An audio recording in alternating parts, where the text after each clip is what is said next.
Hidden iPhone features you need to know. Here are some of the best hidden iPhone features you probably didn't know. Let's get straight to it. Timer slider shortcut. Need a timer fast? Open the control center, hold the timer icon, and use the slider. Done. This is the quickest way to set a timer without opening the clock app or using Siri. Perfect for when you need a timer instantly. Skip the App Store ads. Avoid App Store clutter.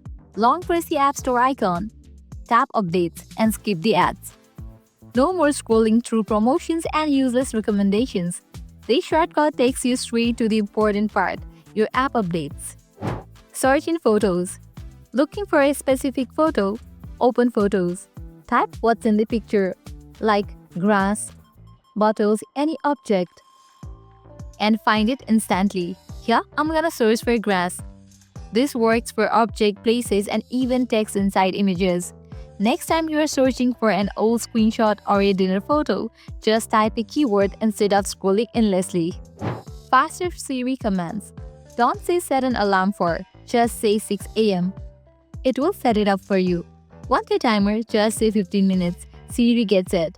Shaving off those extra words makes Siri even faster. Plus, it feels more natural, like talking to a real assistant rather than a robot. Trackpad mode on keyboard. Typing mistakes? Hold the spacebar, turn your keyboard into a trackpad, and move the cursor like a pro. No more struggling to tab between tiny letters to fix typos. This feature makes editing long messages and emails way easier. Instantly scroll to the top. Scroll too far, tap the top of your screen near the time. Boom! Back to top. Works in Safari, Mail, Messages, and many other apps.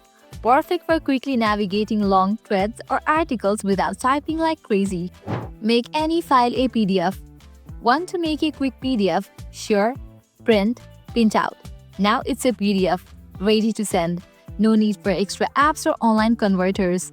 Whether it's a document, web page, or even a text message screenshot, you can turn it into a PDF in seconds. That's it. Share this with someone who needs to know. More iPhone tips coming soon.